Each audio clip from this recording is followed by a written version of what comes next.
Hi everyone, let's continue. So, what are the three layers of the cerebral cortex, the outer gray matter?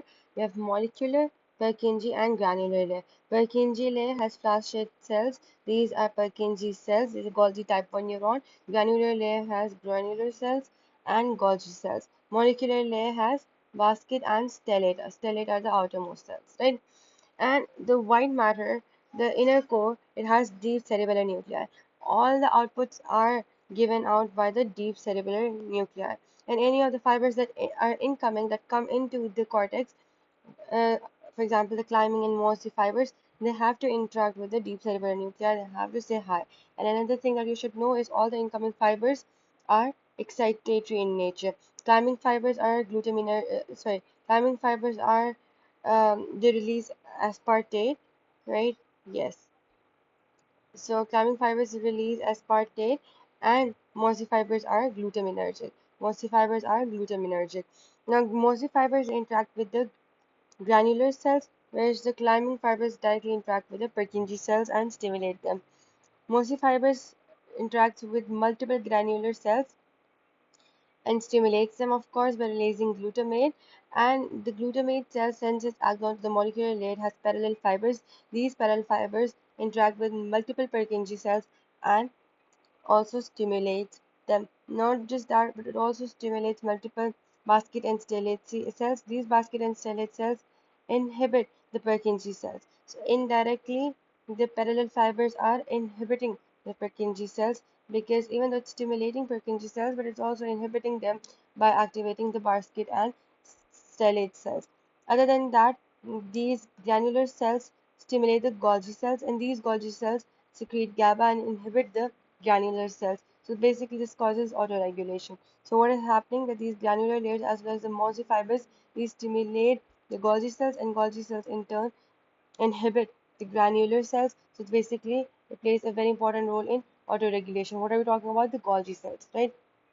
Now, Purkinje cell, it inhibits the deep cerebellar nuclei. So this is the basic information that you should know. Now here, let's read this information, very important. Let's start from here. So you have your uh, right here. Let's start with the internal circuitry. I've already told you about the cerebral cortex. Then I told you about the climbing fibers. Climbing fibers are they originate from inferior olivary nuclei and they release aspartate. Whereas mossy fibers, they're glutaminergic and they come from any other part of the body other than inferior olivary nucleus. Then you have aspartate, climbing fibers, glutaminergic, mossy fibers, all are stimulatory. Purkinje fibers are inhibitory because they release GABA and inhibit the deep cerebellar nuclei.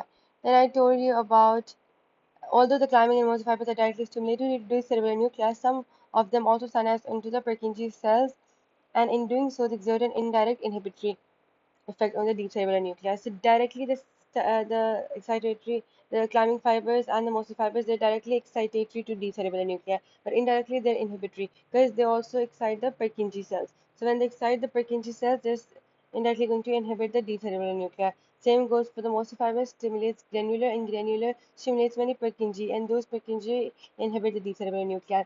But granular, they also stimulate basket and stellate cells, which inhibit Purkinje cells, right?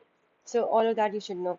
Now, each climbing fiber makes its way to the molecular layer and synapses into a single Purkinje cell. It is thus fairly faithful to the Purkinje cell. Each mossy fiber stop at the granular layer, forms multiple synapses on multiple granular layers, which is stimulatory.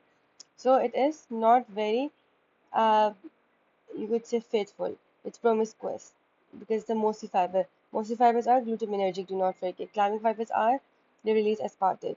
In this manner, a climbing fiber provides a single stimulatory and single inhibitory input to deep cerebral nuclei. So climbing fibers, they're giving stimulatory, but they're also giving single inhibitory because climbing fibers, they interact with only one Purkinje cell. Each mossifier makes a single stimulatory but multiple diffuse inhibitory inputs. So single stimulatory that we understand single stimulatory, and climbing single inhibitory. Mossifier single stimulatory but multiple diffuse inhibitory. How are those multiple diffuse inhibitory? Because it stimulates multiple Purkinje cells, so multiple diffuse inhibitory.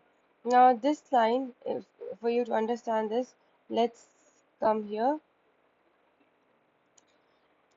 Mossy fiber makes a single stimulated by multiple diffuse inhibitory inputs to deep cerebral nuclei. A mossy fiber influences the deep cerebral nucleus in two ways. Direct excitatory effect. Most fiber sends a collateral directly to deep nuclei. Neurotransmitter glutamate effect is excitation. This is fast and localized, that we know. But it has multiple indirect inhibitory effects.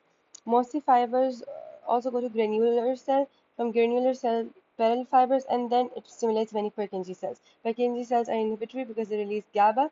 Each Purkinje cell projects to deep nuclei. Many Purkinje cells gets activated. They send widespread inhibitory signals to the deep cerebellar nuclei. This is slower, broad, diffuse. Why this dual effect? This creates a timing and precision mechanism. First of all, there's immediate excitation. This is a very important line. So immediate excitation is going to start the movement signal. Delayed widespread inhibition is going to refine and limit it. So first there's direct stimulation by single ossifiber. So it's going to start this movement signal, and the delayed widespread inhibition because the granular cell, then it has most fiber granular cell, then you have climbing fiber, climbing fiber. I'm saying, you have parallel fibers that stimulate many Purkinje, so there will be delayed widespread inhibition that's going to refine and limit the movement. So there will be starting of the movement, initiation of the movement, and then there will be something to refine and limit the movement. This prevents overshooting and jerky movement. Mossy fiber pressing accelerated briefly, Purkinje cells applying brakes smoothly afterwards. So mossy fibers are going to press accelerated briefly, but then Purkinje cells they're going to apply a brake afterward. Direct pathway excitation, sharp and brief, indirect pathway inhibition, broad and controlled. So mossy fiber gives a direct excitatory input to deep cerebellar nuclei, the collaterals, but indirectly produces widespread inhibition through activation of multiple Purkinje cells via granule and parallel fibers. I hope you're understanding what I'm saying. And then moving forward, this I hope you understood. Now, this is something that you need to understand, and then in the next video, we're going to cover the outputs. The mosaic granular system additionally has a number of inhibitory interneurons. The Golgi cells are found in the granular layer. They serve as autoregulators that dampen the multiplied but diffuse inhibitory output of the mosaic granular systems. I've already told you that your Golgi cells are also there. They're stimulated by mosaic cells, and they're also stimulated by the granular cells. Now, what are these Golgi cells going to do? Once they're stimulated by granular cells and mosaic cells, they're going to inhibit the granular cells themselves. And by this, they keep the amplification of mosaic granular system in check by autoregulation. What are Baskin and stellate cells? They're found in the molecular layer. They serve to sharpen the diffuse inhibitory signals. So Golgi cells, autoregulators. What about your, what was the other cells that we're talking about? Then, oh my God, this is something that I hate. Yeah, okay. So Golgi cells, they were for the autoregulation. Now we are talking about the sharpening. So sharpening is done by basket and stellate cells. How exactly does that take place? Basket and stellate cells are found in molecular layer. They serve to sharpen the diffuse inhibitory signals produced by granular cell axons. So, so they sharpen the inhibitory signals. Each granular cell, now just recall granular cell synapses onto multiple Purkinje cells. For each Purkinje cell, it synapses onto, it will also synapse with a few surrounding basket and stellate cells. Those basket and stellate cells directly inhibit the Purkinje cell. Whenever granular cells fire, so granular cell fires, basket cell, stellate cells serve to inhibit other Purkinje cells in the area surrounding the central Purkinje, thus sharpening its signal. The deep cerebral nucleus is the final integrator of all signals in the cerebral cortex circuit and subsequently sends the output of the cerebellum. So this is the last thing that you need to study. Granule cells and parallel fibers of the molecular layer. They contain many Purkinje cells. Both are inhibitory basket cells and stellate are inhibitory interneurons. They're going to inhibit Purkinje cells. Without this inhibition, many Purkinje cells would be activated. Output will become blurry and less precise. With basket and stellate cells, they suppress the surrounding Purkinje cells. Only the most strongly stimulated Purkinje cells remain active. So this is to improve the precision of movement, prevent unwanted muscle activation, and to help in fine coordination.